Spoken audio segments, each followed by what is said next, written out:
there's got to be a point in time where that thing can operate and move without you pushing it 24/7. What's up, guys? Welcome to Brand Talk with Rachel and Drew. Drew's on a call and you guys have me all to yourself. So on this episode, we're going to talk about maternity without losing momentum.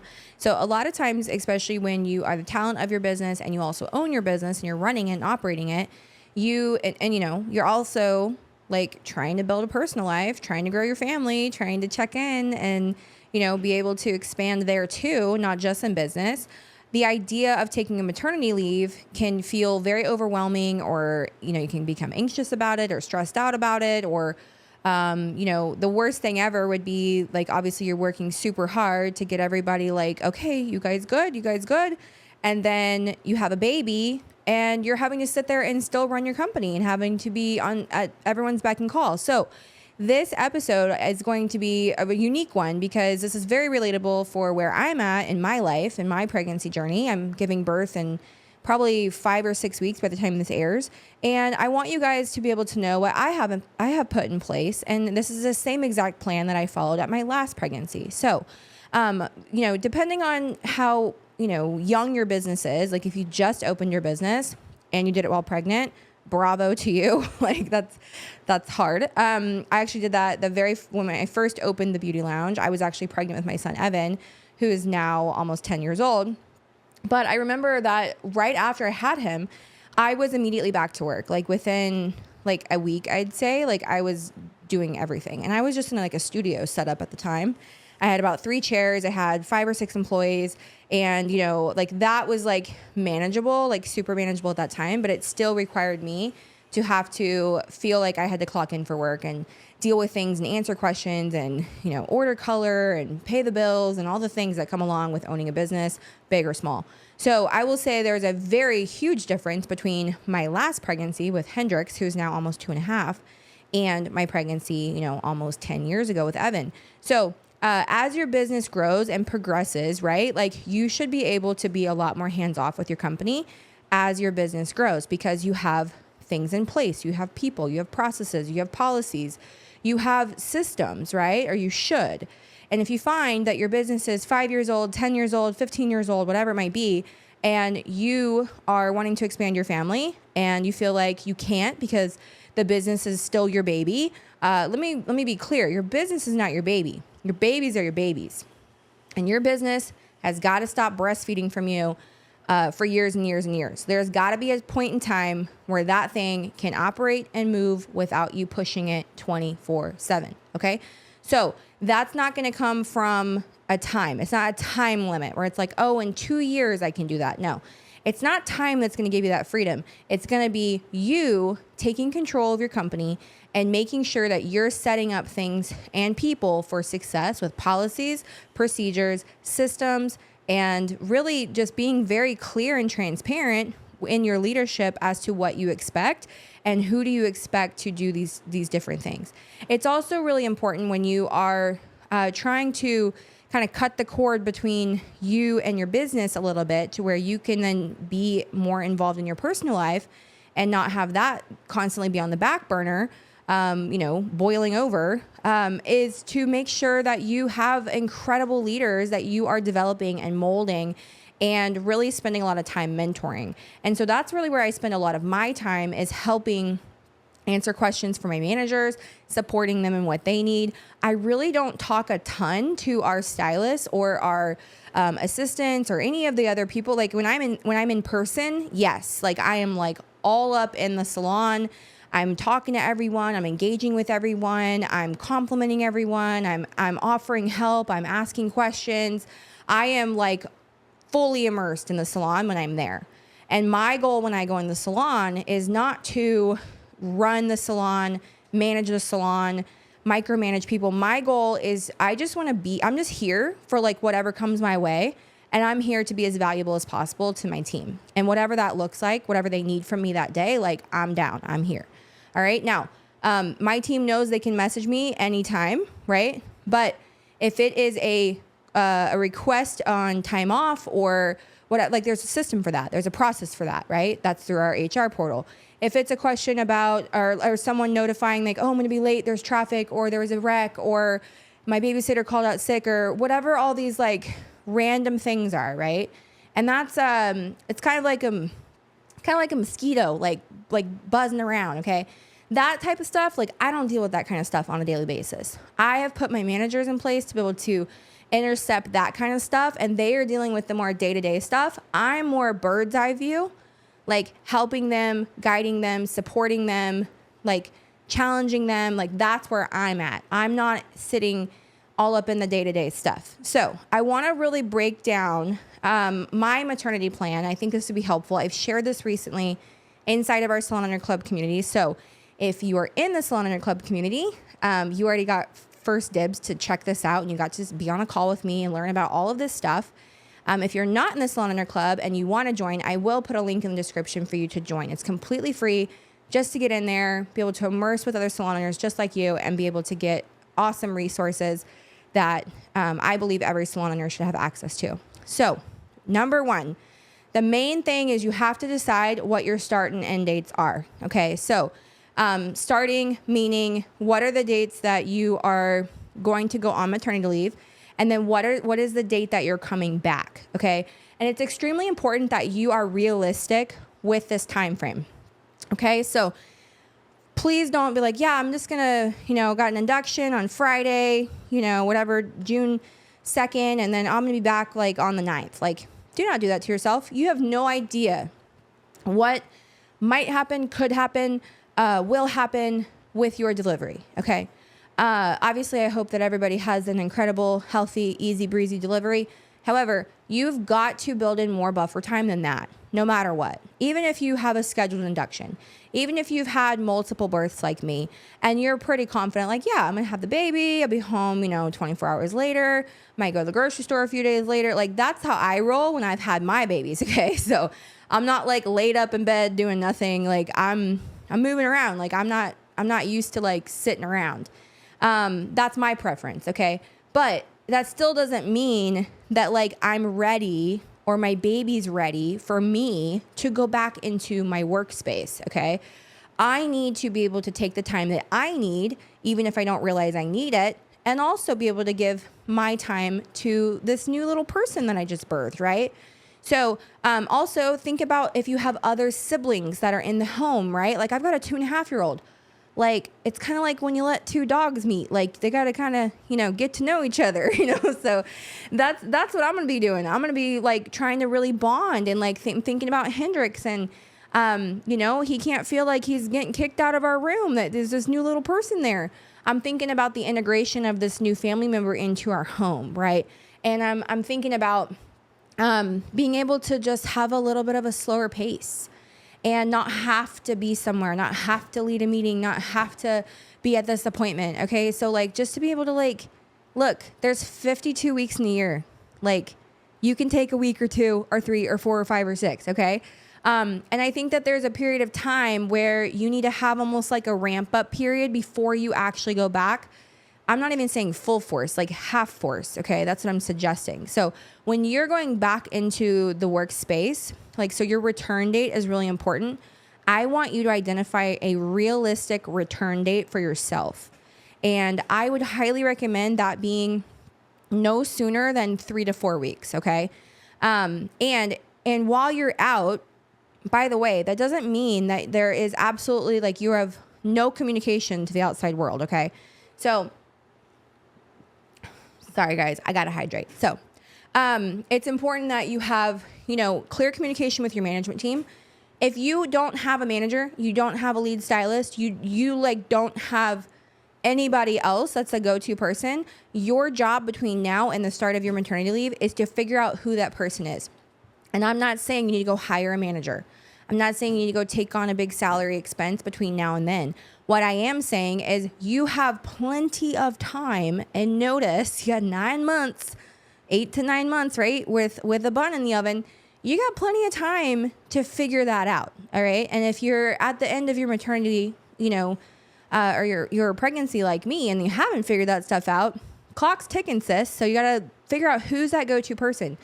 And this is also a really great opportunity if you are married, or have obviously if you're pregnant, somebody got you pregnant. So maybe tag your it, let that person, put them in the game.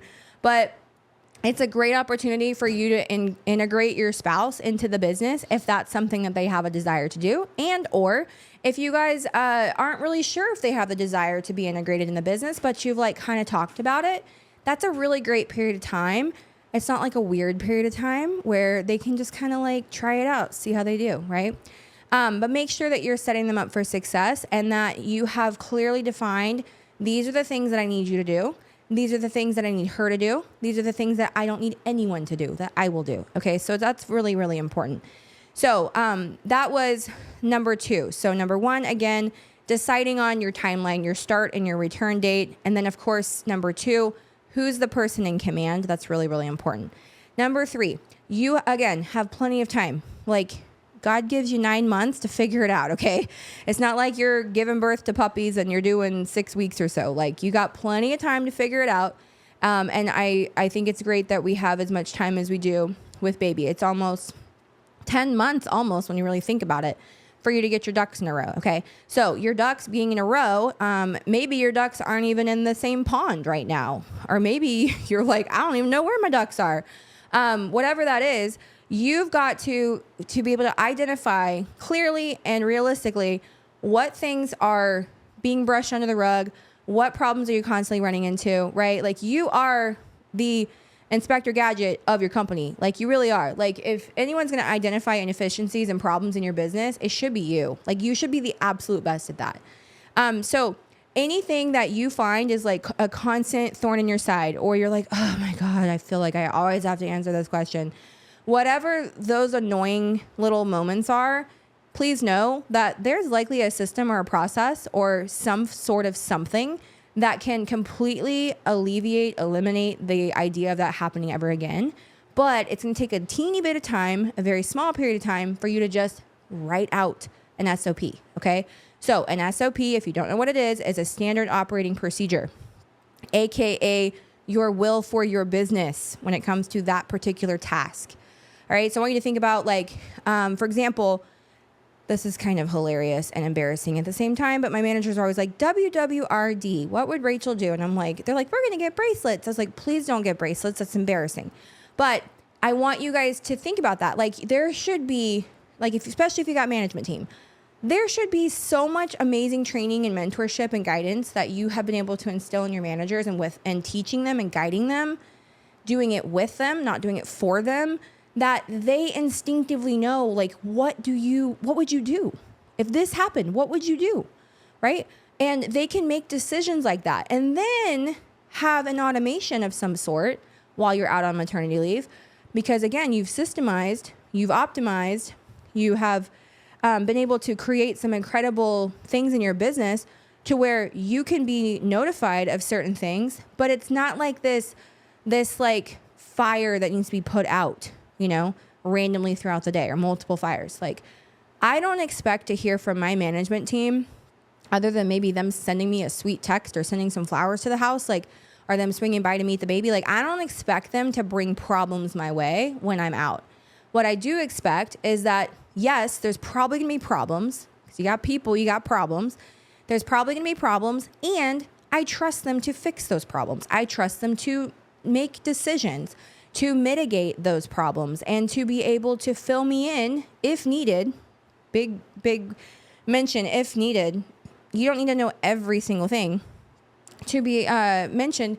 If how did you actually handle this, right? So that is where an EOD, which is an end of day procedure, comes into play. And this is something you guys can set up automatically if you have any type of project management software. My favorite's Basecamp. Don't have a code for you. Sorry, I wish I did. But that's what I use, like in our companies, is Basecamp. I love it. Been using it for probably 6 years. And like in Basecamp, I have an automated little thing that hits and it says, is there anything I need to know about today? Any unhappy clients, team issues, problems, etc., drop below. And then they're responsible for filling out their EOD. If there's nothing to report, no news is good news, right? What you don't, well, most of the time in Basecamp and our managers, I know, okay, no news is good news. If there was something that happened, I don't get a phone call. I don't get a text message about it, nothing. Like, we really respect each other's work and life boundaries. And like, I'm going to use Chrissy as an example. Chrissy knows, like, I do not call her unless it is absolutely important. Like, period. I do not text her unless it is about something personal. Okay. So it's important that you streamline the types of communication that you have with your people, and that you have this mutual understanding that I'm not going to impede on what you're doing. I'm going to respect your hours. And even if, let's say, I were to call her, like it's 4:37 p.m. right now. Let's say I call her at 5:30 p.m. Number one, she likely will answer because she's going to think, oh my gosh, she's calling me. It must be important. Number two, what I'm going to say on my end is, hey, I'm so sorry to bother you. I know it's like past hours. Do you have a couple minutes to chat? I'm going to ask if she has the time to chat. Okay. And she has the ability to say no. She could say, I'm actually in the middle of something right now, but let me call you back in an hour. Okay, perfect. Like, but notice how we have this very respectful boundary between each other, and we've streamlined communication. Chrissy knows if this is something that is so not crucial, not a fire, she can, like, it's so not important. What she is going to do is she is going to base camp me, or I'm going to base camp her, or I'm going to pop it in the management chat. Okay. So this is all stuff that, like, you have to establish these communication thread lines with your team. It's so, so important. And also, like, same thing goes for you with your stylist. So if you don't have, let's say you're going on maternity leave, you don't have a manager, you don't have a lead stylist, but you probably have this one person that you, like, trust the most for, I don't know what reason. Maybe they apprenticed under you, or they've been with you for years and years, or you just feel closer with them. I don't know why. That person, you need to have a conversation with that person and say, hey, obviously, you know, I'm going on maternity soon. I wanted to have a conversation with you and just see if you were interested in taking some leadership, you know, things while I'm out. I obviously thought of you, but you can also say no, totally fine too. You know, so you have to feel it out, have to see if that person's interested or willing. You don't want to guilt anybody into helping you. That's for fucking sure. So number 4, plan for your bills. Okay. If rent has to be dropped off on the 1st, maybe mail it early, mail post-dated checks early, or go ahead and pre-schedule your wires for your landlord. That way you don't have to deal with that, because time moves quick, like, and it's at a weird pace after you have a baby. Okay. So what you don't want is you realize, oh my gosh, it's the 3rd and I forgot to pay my rent. Like, I'm sure your landlord would understand, if they knew you were pregnant. However, like, not a good look, not good. We don't want to ever pay anything late, especially our rent. The other thing is, you know, any bills that can get put on auto pay, go ahead and set those suckers up on auto pay. Go ahead and, you know, if you, I wouldn't say stock up on color, meaning where you won't have to place a color order for a whole month, but if you have the cash flow to do that and you can exceed your regular color budget, then go ahead and do that. Otherwise, go ahead and secure, okay, who is this lead stylist, right? If I send her a budget number and I give her a company card, she knows, okay, this is what I get to spend. This is the inventory bin. I'm just going to go ahead and pull these tabs, and this is the stuff I'm going to order. Okay. So there's not a ton to do is what I'm trying to explain. Like, there's really no task that only you could do that's going to require you to be all up in your business while you're on maternity. It's the only person that's going to force you to get involved in your company is likely yourself. Okay. The thing that I also want to preface with and really stress to you guys is your mindset is so, so important. And obviously, if you're having a baby, you're likely going to be underslept. You know, your hormones are going to be a little wild. It's important that you get this stuff set up sooner rather than later, because the last thing that you want to do is you're trying to be present with your newborn, trying to breastfeed, trying to, you know, not be a psychopath for your husband, depending on how many babies you've had with him or not. If it's your first one, like, please do all these things, get your prep in, just like you're prepping, getting ready for the nursery and the diapers and all the things. Like, get your like, you got to do some nesting in your business too. But your mindset's really, really important, because the last thing you want to do is cause additional stress on your body that's going to impact your healing time, impact your ability to produce milk for your baby, et cetera, et cetera. And then I'm going to leave you guys with that. I'm just going to leave you guys with 5. But if you want my actual maternity plan, you want my template, you want to see exactly like what's happening, who's doing what, I want you guys to click the link in the description below, head over to the Salon Owner Club. It's completely free. Don't have to put your credit card information in. Just pop yourself in there. Or if you're already in the Salon Owner Club listening to this, that is going to be inside of the community chat. You'll be able to see exactly where that maternity plan lives, and you can immediately start using it. So it's a plug and play template. There's actually also a playbook that I've linked in there as well. But I want to be able to share this stuff with you guys because I know, because I've had 4 kids, okay? I know what my 2 pregnancies were like before having systems, and I know what my 2 pregnancies have been like after having systems, and it is wildly different. So anyways, I love you guys lots. Thank you so much for listening and for watching, and I'll see you guys on the next episode.